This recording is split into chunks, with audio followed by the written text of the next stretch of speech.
Coming up next on For Profit, For Purpose, a very rare opportunity to hear from a guy who speaks to audiences of thousands and who the large national home builders, the large local home builders go to understand what and why to build what they're building. And he's someone who I listen to and informs my opinion and my strategy in my own portfolio, as well as for my clients. So today we get a little bit of an update, but also find out the why and what's behind and drives Todd Britsch. So join me. I made my first million in real estate when I was 33 years old. I didn't believe it was possible to even be a homeowner after growing up in 20 different homes. I've spent my life learning the game of real estate entrepreneurship, to have the freedom to parent and guide my own schedule, and to express my purpose in the world. What is your purpose? How do you put that purpose behind what you do for money? I believe you were meant to make an impact. My real estate company was built around my purpose of having people discover what they're truly capable of. I'm Katrina Eileen, and this is my podcast, For Profit, For Purpose. Well, hello, I'm Katrina Eileen Romatowski, and welcome to For Profit, For Purpose, the podcast where we talk all things real estate and all things the purpose behind what we do. Today, we have the man, the myth, the legend, Todd Britsch. And I also have my new co-host, at least for the next 4 shows, Brian Ray. So welcome to you laughed when I said that, Todd. Well, thank you for having me. Yes, I did. You do know there's a little hero worship that goes on. When Todd talks, it's almost like God around our office. Well, so much for EF Hutton. Are you guys too young to remember EF Hutton? I remember the name. It's like a commercial on TV or something. Yeah. So when EF Hutton spoke, everybody just... Oh, when he speaks, everyone listens. Yeah. All right. So Todd Britsch, tell us a little bit about how you got started in the real estate game. Well, you got to go back a wee bit, so like when I was a wee little lad, little guy, I would sit around the table with my mother, who was just a phenomenal mentor to me, a work ethic like no other. And we would sit around the kitchen table looking over master plan communities and floor plans. And even at 12 years old, she would ask my advice on things that I noticed within the floor plans, and how the master plan communities came about. And just so you know what her background was, incredibly proud of this woman. She started out as a cleaning lady at an apartment complex, then became the manager. And then the owner of that apartment complex asked her to go sell some condos for her. So this was over just a 3-year span between, I think I was 5 to 7. And then her and Bill Hermie started a company called Map Realty. And they built that up to a multi-million-dollar brokerage back in the 70s and early 80s. And she ended up walking away the year I graduated from high school. And within weeks, she got a phone call from a builder, and to paraphrase, "I've got this 50 acres, I don't know what to do with it." And that started her consulting career. So right off the bat out of high school, I started going and grabbing data for her from these different subdivisions. Had no idea what I was doing. And, but I got the bug, and I did that only for about 6 to 8 months because she was impossible to work for. So at this point in my life, my father has just gotten sober. He's been sober for maybe 8 months. My mother's starting a new company, just an incredible amount of stress within our household. But I got to do, this was probably one of the key things that really got me hooked on the industry. You remember? My mother asked me to be a host and drive some of the judges around for the M.A.M.E Awards. What's that? M.A.M.E was a tribute to the best realtors, the best builders within the region. It went on to become the Tribute Awards, which is now part of the New Home Council. And I can get into the New Home Council, how we started that. It was pretty cool. But so I get dressed up in a tux to go to this event, and they're handing out the awards, and I'm getting to mingle with the people whom today I consult for, or have for the last 20 years. But I was 19, 20 years old. And I just thought it was the coolest thing. So I went away from the real estate industry for a number of years, went into grocery. And in 1995, my old man comes up with this idea based off of one of our employees who had said, you know, there's this whole World Wide Web thing coming along. And we store all this data from these subdivisions. Maybe we could put it out on the web. And I don't know this to be a fact, but being that we were live on the web within weeks of the web going live with a full live data streaming business, I would venture to say we were one of the first, if not the first, data provider live on the web. By far the first new construction data company live on the web back in 95. And I could remember going in and looking at the product and looking at my dad and going, I get this, you need to hire me. And no, we're gonna grow it organically, and we're gonna turn around and we're gonna sell it. And every year I just kept bugging him and bugging him and bugging him. And then you go up to 2001. So the company's 6 years old. The company hasn't made any money yet. It's folding. My mother's tired of dumping her consulting dollars into the business. So wait, hold on a second. I'm curious, because that doesn't happen very often. You get stonewalled by your father for how many years? Yeah, a good 6 years. That's tenacity. Yeah. And if you ever heard no from your parent for 6 years, you stood in there. You knew this is it. It was one of those things. I looked at the data and I got it. I understood the story that it told. And that I would attribute to spending all that time with my mother sitting around the table. You saw the communities unfold. Yeah. Right there, right? And so long story short, I mean, I get in there and I'm coming out of the grocery industry. I'm, 29, 28 years old, whatever. But I grabbed the P&L and I'm like, how are you guys afloat? They're like, yeah, we're not. That's why you're here. My father had already assembled a phenomenal team whom when I came on board, we kind of repositioned everybody into their proper roles. And we grew that company from $300,000 in revenue in 2001 to $3.2 million in 2007. Holy cow. Yeah. How did you do that? Well, again, it was understanding the data. I took a lot of time to understand the clients. And for me, in selling the product and taking the product out to people and talking about it, I would never assume that I had the actual answer. And I wouldn't ask people. That's lesson number one. I would never assume you have the correct answer. Yeah. Is that what you said? Yeah. So never assume you have an answer for somebody prior to asking what their question is. So that sounds common sense.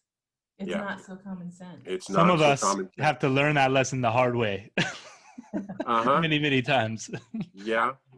And, I definitely had my lessons along the way, for sure. But what I would do is I would go in and I wouldn't ask what answer they were looking for. I would say, give me the question. What do you need to know? Well, I need to know what the absorption rates are over here, and I need to know what's happening with the median price points. I need to know how many subdivisions are here, how many are coming online. Okay, well, let me show you how to get to those answers. And then when I found roadblocks within our system, I had such a phenomenal team. So I'll give a shout out to John Murphy and Dan Butler, if you guys are listening. And they would take the process that I would use to get those answers, and then they started building a system around it. And what's really cool today with where I'm at Level Capital, we're building a system, an internal system that helps with risk management. And Keith Tibbles, who's one of the owners of Level Capital, said it really well just a few weeks ago after John, who came with me, John Murphy came over with me, and he was running through processes within the data. And Keith says, so you're coding Todd's brain. That's what you're doing. So just keep doing it, and good luck. And yeah, good luck coding my brain, because there's a lot of shit going on up in there. But he does an absolute phenomenal job of that. So I will walk through use case scenarios on how I look at data and how that impacts my thought process. And the other thing that I always do is I always ask why. And I don't stop asking why until I have all the answers. So, for example, how do you know when you have all the answers? Because I don't have to ask why anymore. So, example, sales are declining in Seattle. Why? So it's typically demand is lessening, prices are too high, inventory is too low. So, but each one of those results in another question. If I go into demand's declining, why is demand declining? And if I go into inventory's low, why is inventory low? Is inventory low because sales have exceeded expectations for the previous 5 months and it's driven inventory down? Is it that people aren't listing their houses for sale? And then pricing. So I'll look at 3 or 4 different components that are driving the results today. And oftentimes it doesn't even stop there. I mean, it'll just continue to drive down further. So you can look at sales pricing today and the demand today. Why is the demand where it is today? Well, the demand is there today for a multitude of reasons. One, there was a pent-up demand of 40,000 units or more because we've added almost 1 million people into the Puget Sound since 2012. When you do the math on everything and you create the demand scenario, we have not built enough houses. Then you take in the demographics of the millennials that are just now starting to come out of their apartments. COVID was an absolute thrust to push those individuals and those families out of apartments. On top of it had already begun because millennials were starting to have kids. Started later on in life than most of us. And then you throw in the interest rate factor dropping down. What is a 30-year fix right now? You get 2.28. That is free freaking money. If you can buy a house right now and you're not, go to a doctor and figure out what the hell is wrong with you. Because that is free money. And at some point, folks, that rate is going to go up. And it will happen literally overnight. And it will jump by 1% to 2% overnight, potentially, when it occurs. Just something I've been saying a little bit for a while, and I'm curious what you think of this. How much lower could it possibly go, Todd? It can't. It can't. It can't. Thank you. So, yeah, when you look at the MBS market and how it operates, and how they're sold. Market? Yeah, the mortgage-backed securities market, how that is sold off onto the secondary market, which, by the way, is strictly the Federal Reserve right now buying up mortgage-backed securities. And they drove the pricing down. So they were buying 2.5 coupons at 1.25. Now, when you add in all the servicing fees, which typically come out to 75 basis points, you're looking at 2.25. Now, those rates should have been that low in roughly March or April, but they weren't because of all the other issues we were having inside of the mortgage market that was going on. So, and kudos to Keith. Other stuff, meaning that what happened with COVID and deferring or payments, that kind of thing. Yeah, so you go back to when Governor Newsom of California first came out and said, hey, you don't have to make your mortgage payment for 30 days, 60 days, 90 days, whatever it was. And what that did all of a sudden was everybody went, hey, I don't have to make my mortgage payment. Now, A, he doesn't have the legal right to do that. He just doesn't have the power, but people listened and they did it. If you think about who owns the mortgage-backed securities, 50% of them roughly are owned by Freddie, Fannie, Ginnie, and then another 50% are off on the secondary market. You're not going to get a forbearance from that secondary market. They are not going to allow you to stop making payments. They're going to throw you into default immediately. So doing so, and I think what was told at the time was call your servicer.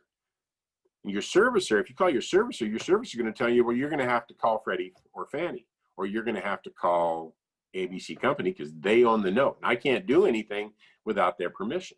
The servicer doesn't have a right to do any of that either.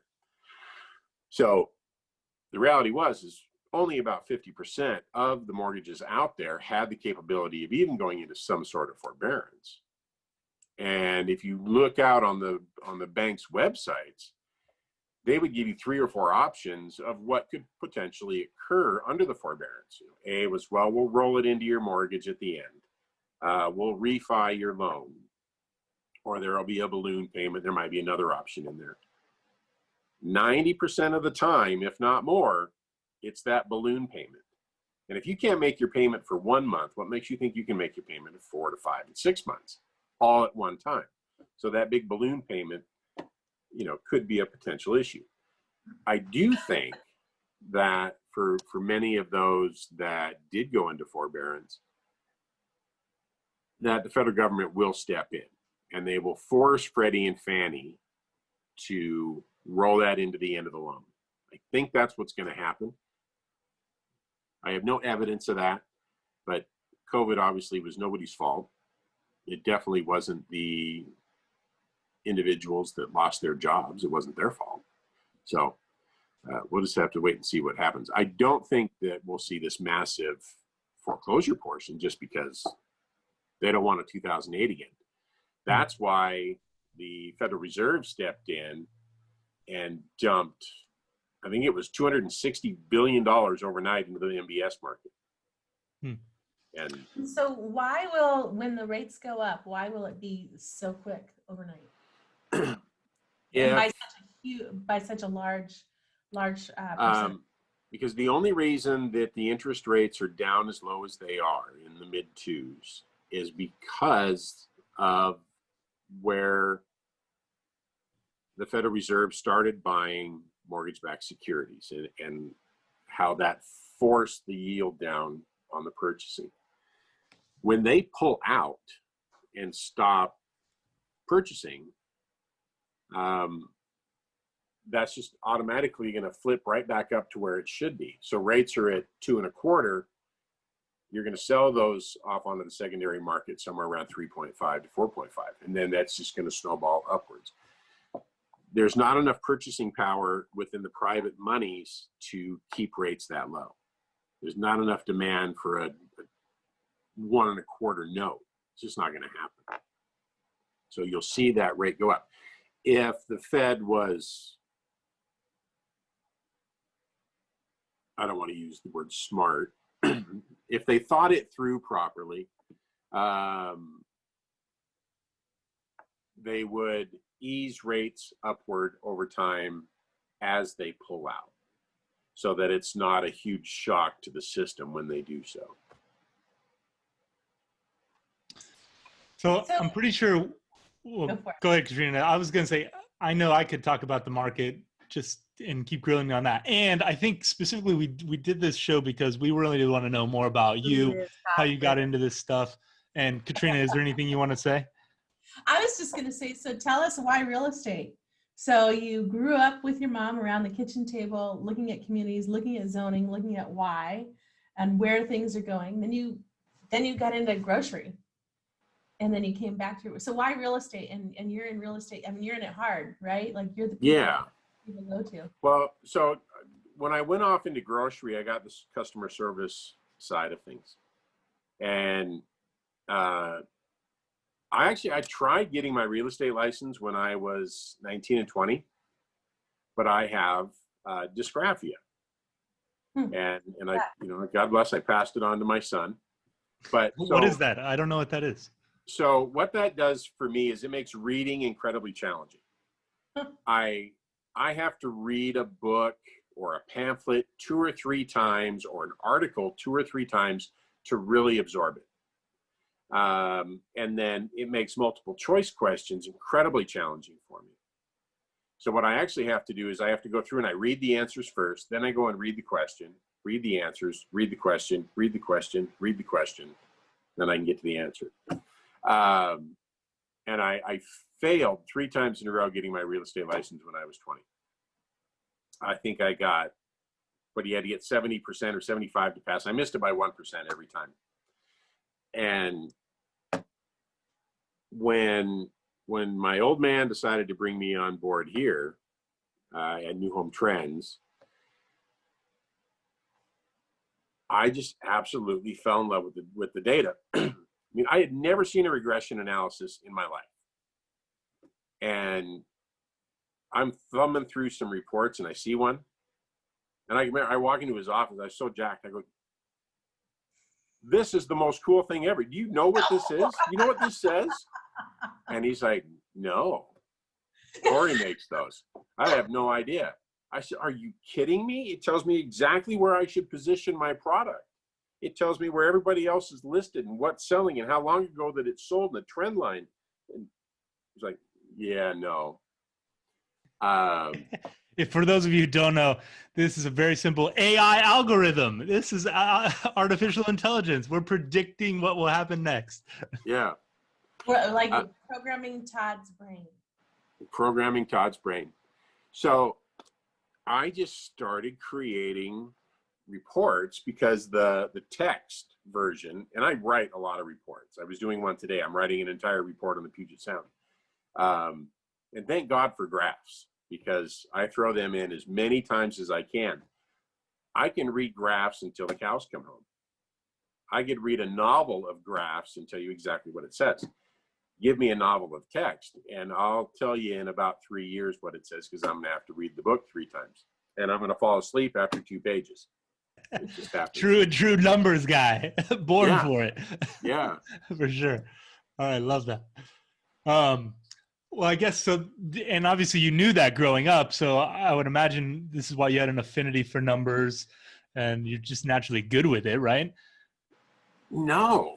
Honestly, actually, growing up, I wanted to be an architect until I realized how much math you had to take. Oh, that's cool. But I think what I'm good at is the critical thinking part. I'm terrible at puzzles, but I'm good at storylines, and I'm, for whatever reason, I'm good at cause and effect. So I can look at multiple things that are occurring within the economy or within the housing market or within the government. And you just start, for me, I just start going, okay, well, if that occurs, then this could occur, or these 2 things could occur. Okay, if those 2 things occur, now what happens if the one on the right occurs? If we take that fork on the right, then what happens? And then what happens? And you follow that path, and then pretty soon I've got the answer of what could potentially occur. And fundamentally, you always come down to some probability, I imagine, in your head, some intuition. 98% it's going to go this way, 2% it could go this way, or, how do you see it? Yeah, all the time. Because there's, that's the one thing about, especially when you're doing forecasting. You're never 100% accurate. do my best to get as close as I possibly can using all of the information at my disposal. Kind of how that goes. I'd like to hear about some of the biggest ones you've called out that like you saw coming.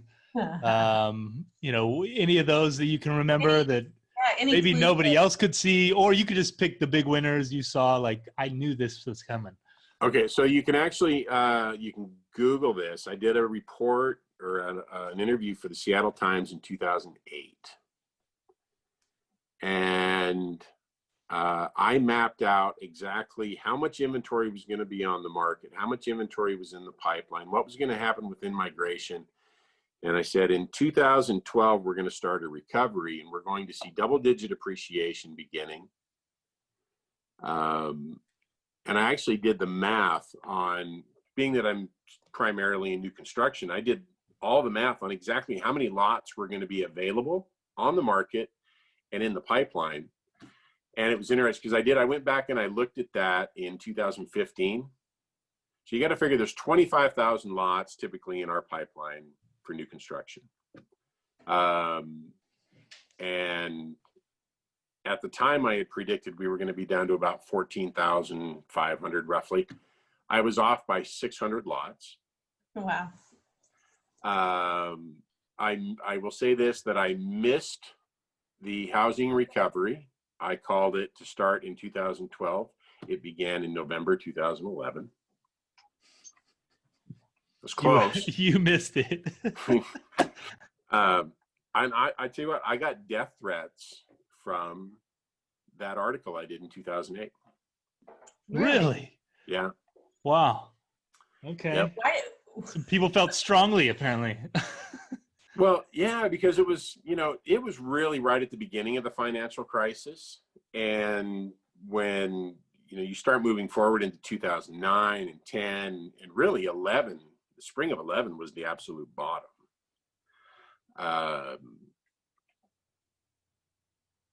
The phone calls I was getting was in 2008. I mean, it was like, you're the most optimistic beep, beep, beep, beep, beep ucker in the world.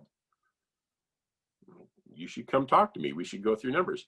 There was another guy that blogged in Seattle who mocked my predictions over and over and over again.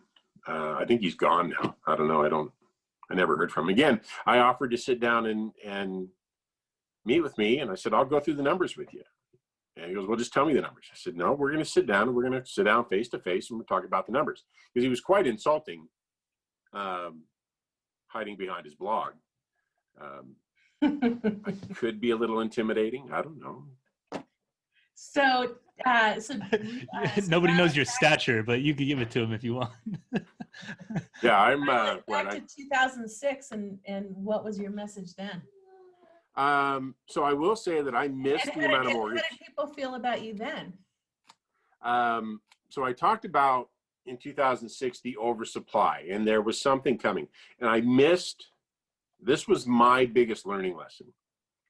There have been 3 in my career. This by far was the largest because I missed the amount of mortgage fraud that was occurring. And after that, I vowed I wasn't going to miss anything again. So I became the most diligent student that I could possibly become. I mean, I read everything under the sun that had to do with the stock market, the bond market, the Fed, the Treasury, everything that impacts us today. Because while Seattle is a niche of its own and a small little economy of its own, we are impacted by the greater economy and the global economy. And it was important for me to make sure that I understood all that to a degree. And I'm learning stuff every day. I read for probably 3 hours a day.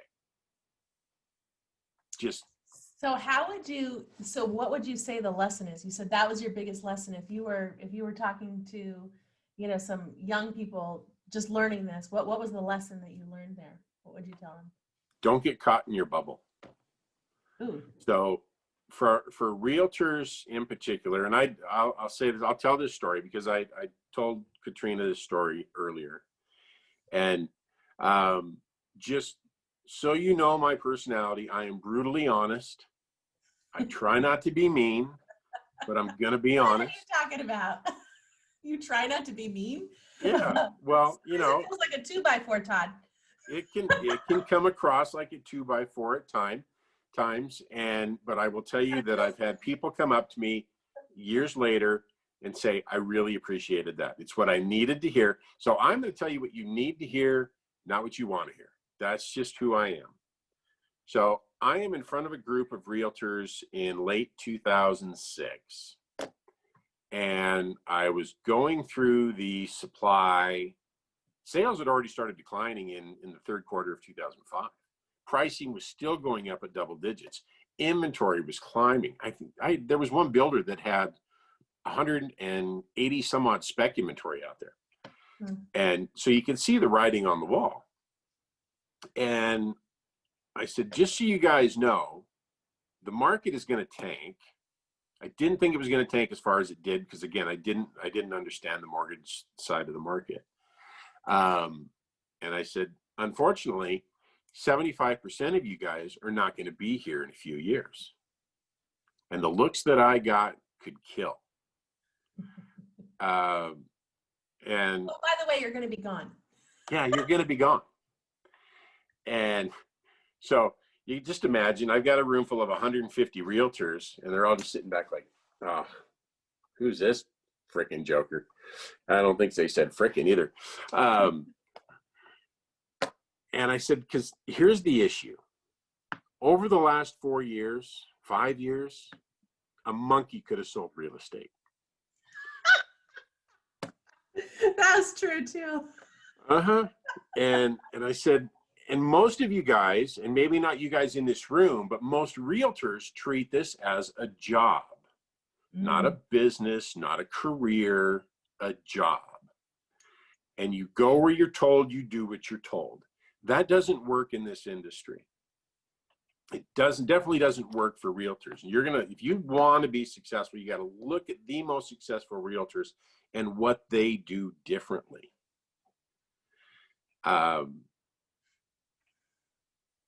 And, you know, I think I said the same thing about builders in 2008, 2009 at a BIA function, and I got booed.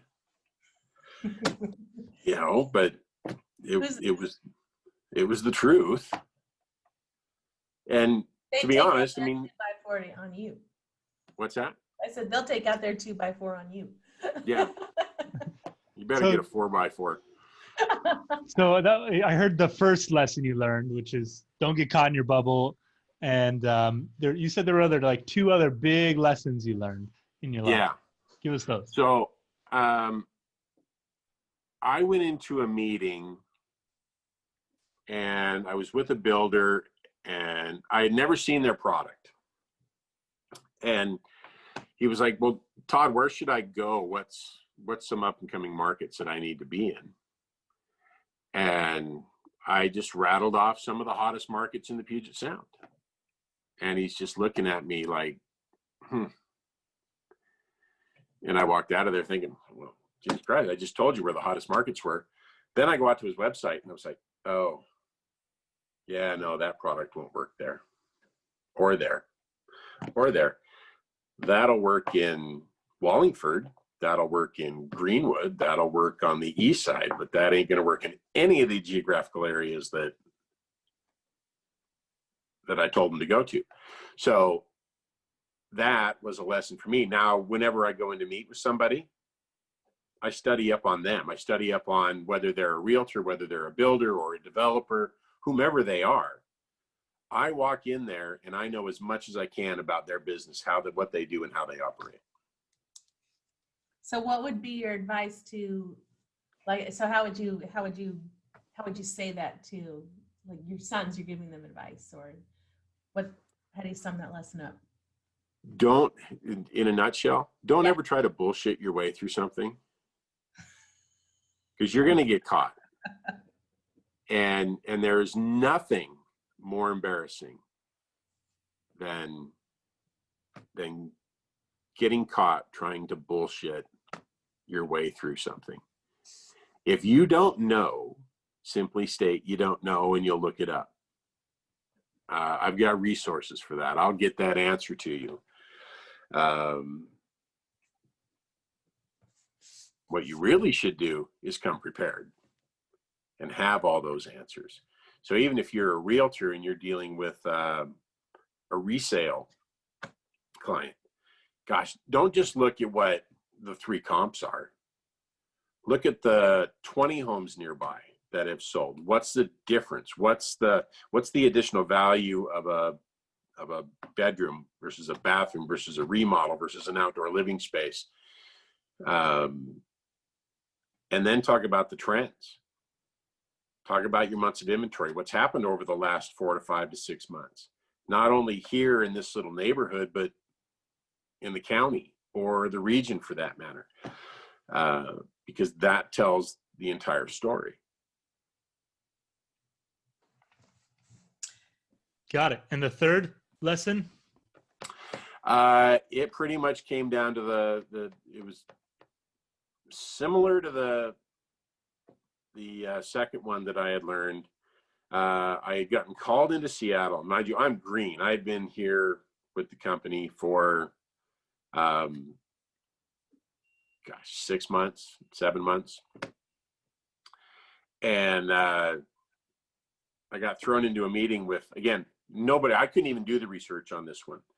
And I tried to bullshit my way through it. So that's the one where, I got caught bullshitting, and that was early on. So I never bullshitted again.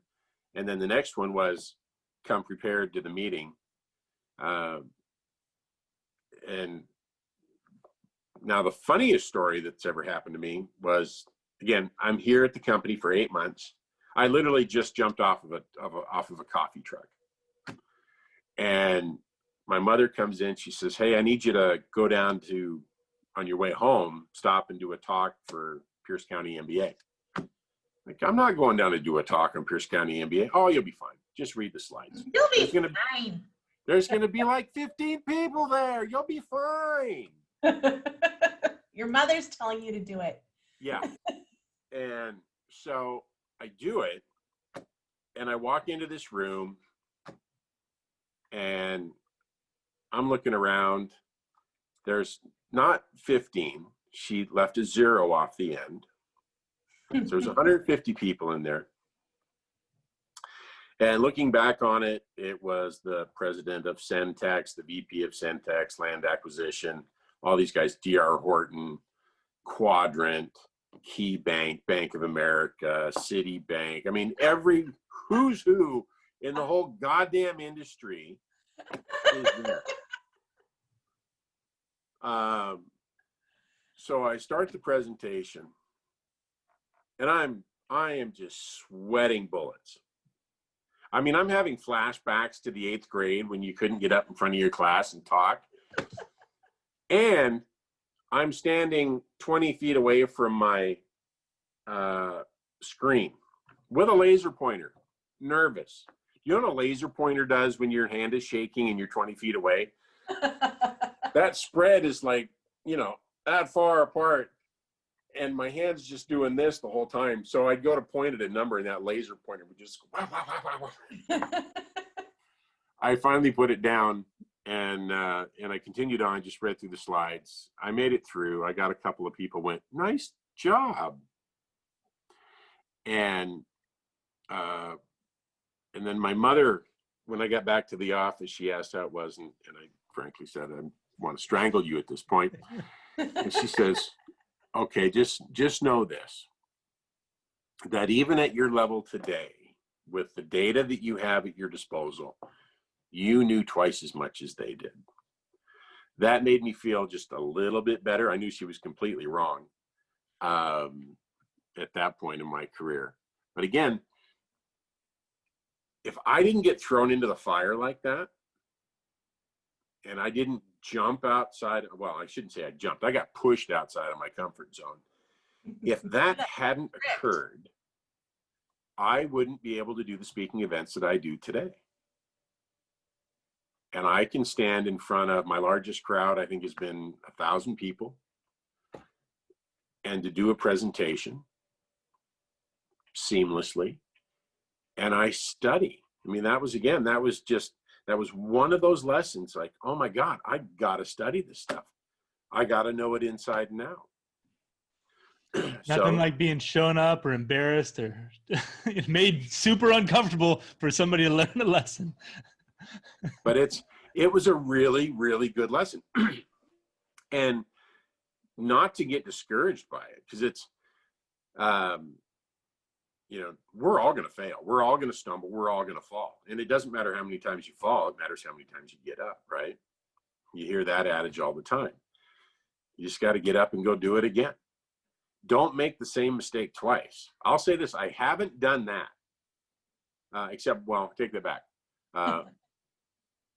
There's one developer, very large developer in the Puget Sound, who set a meeting with me, and I missed the meeting. It was the only meeting I had ever missed. So we rescheduled it, and I didn't write it down. I missed it again. That was not meant to be.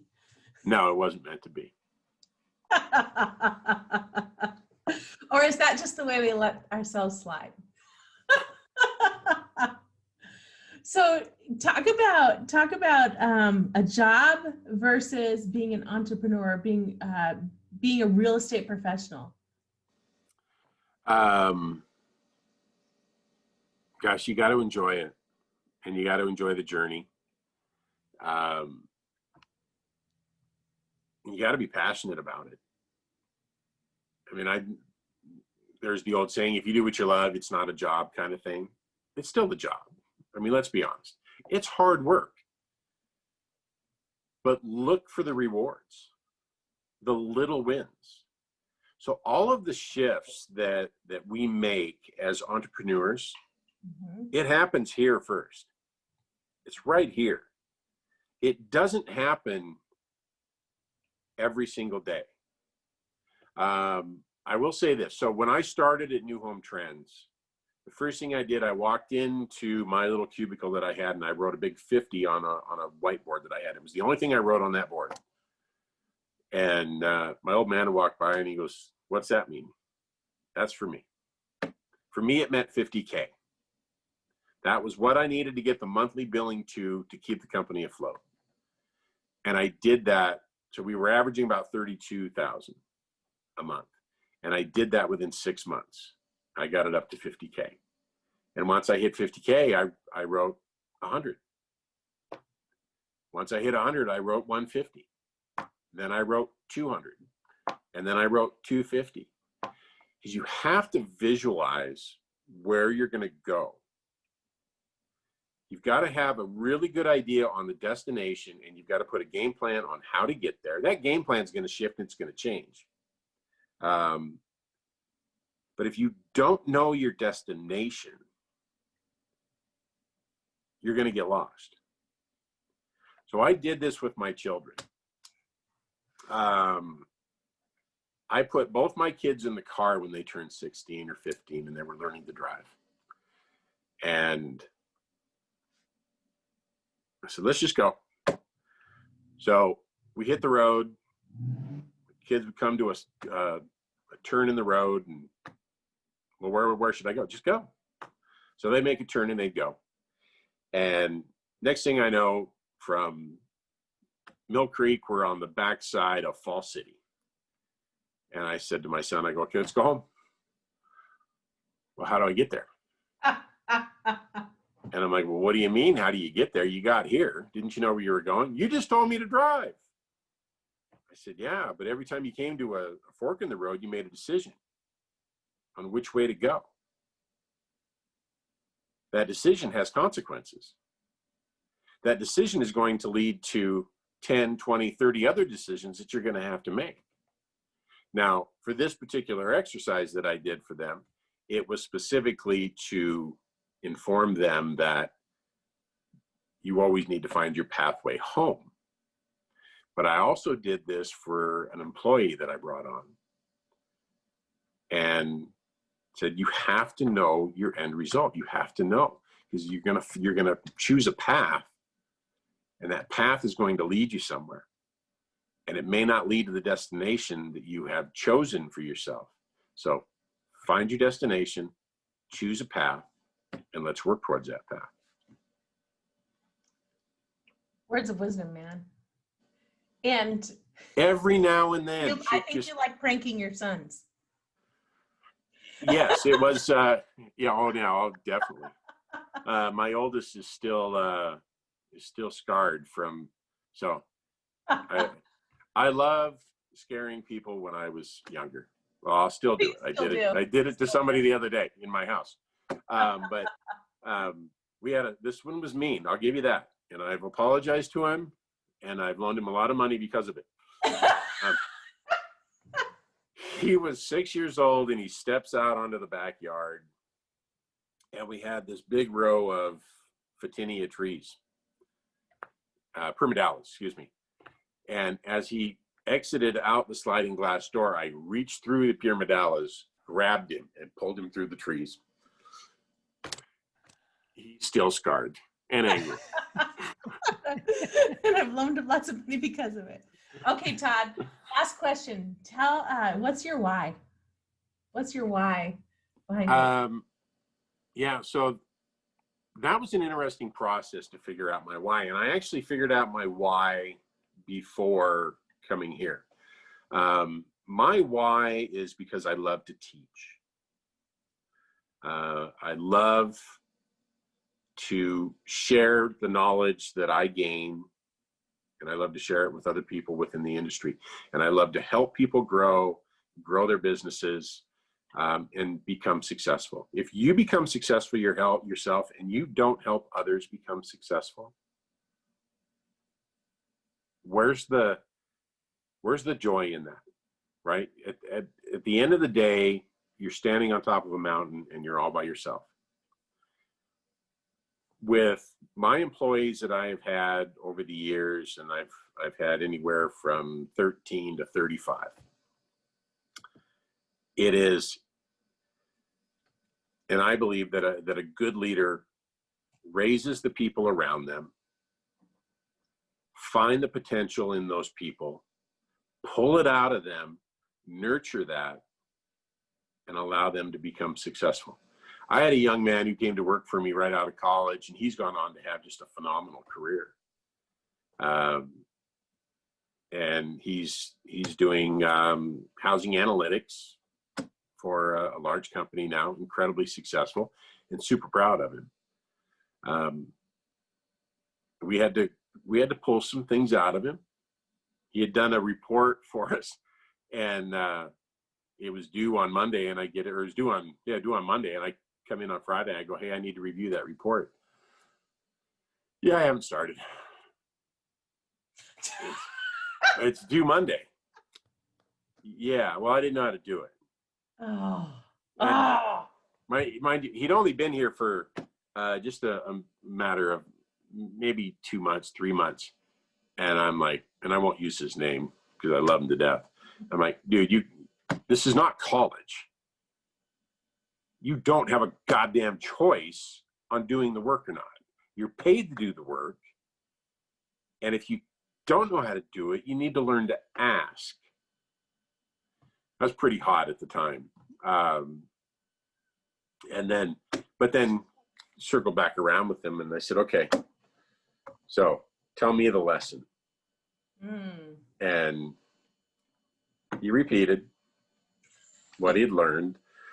And he's gone on to become an incredible consultant today. Nice. All right. Well, in closing, I guess we want to give you an opportunity. Is there anything, if this is your platform and you've been on many, but you're reaching the platform or the humanity at large, anything you want to say? God, I feel like I've been talking for an hour. Only 45 minutes. Oh, well, piece of cake.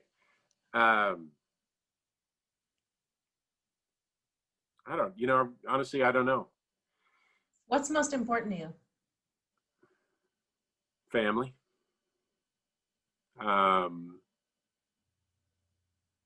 And then it's for me, it's been, and this last year has been an interesting journey for me. Figuring out exactly what my needs are and then doing everything that I can to fulfill those needs. Surrounding myself with successful people. I was told this at a very young age, and it didn't resonate.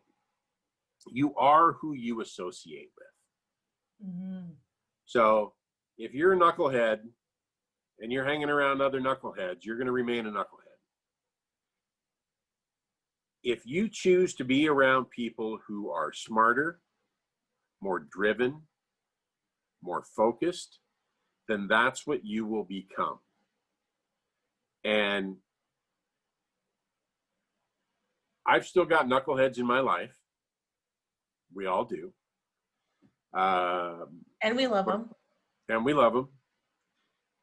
But when I have an opportunity to be around guys that are just brilliant, man, I jump at that opportunity. And I appreciate all the kind words that you've said about me today, and always. But I will say this to you, I never walk into the room assuming I am the smartest guy in there or that I know the most about the real estate market. Is the moment I do that is the moment I turn off my learning capability. And I listen to other economists talk, I listen to other housing forecasts, and I may disagree at times. There have been times I've sat back and went, wrong. But I rein myself in, because letting go of that kind of pride allows me to continue to learn. Never stop being a student, and never stop sharing your knowledge. Mm. All right, you heard it. That was some wise words right there. So my favorite is don't give your answer before you know their question. That's that one, and always ask why and keep asking until you know the answer. Yeah. And I love scaring 6-year-olds through the big tree. Oh yeah, that's fun too. Uh-huh. I've got a 6-year-old you can scare. And all that. Well, tell people where they can find you, where they can keep up with you, and what you're doing, and give us that. So guys, I'm over at Level Capital right now. If you want to get a hold of me, it's Todd with 2 D's .Britsch, BRITSCH @levelcapital.com. We are a private money lender, but we're in between hard money and conventional lending. So it's been a nice move for me. One, I get to work with brilliant people, and I love that. And I still get to do this kind of stuff and share some knowledge with the world. So if you have any questions, if you need money for vertical financing, not flips, we don't do flips. We only do new construction, but. And how big is too big and how little is too little? There is no too little. And so you just do a single family home? We'll do a single family home. Right now we're looking at a 36-unit townhome project. There's no too little. We're looking at a 36-unit townhome project. But so we just did a DADU as well. Oh, really? Right? Yeah. Oh, that's about as little as they get. Yeah. Yeah. Nice. All right. Well, Todd, thank you so much for being open, generous, and sharing. Yeah, well, thanks absolutely. for having me. I really appreciate it. Awesome. Cheers. Well, we're going to have you back for the numbers. That's going to be we're going to be doing another update. We're going to rope you into.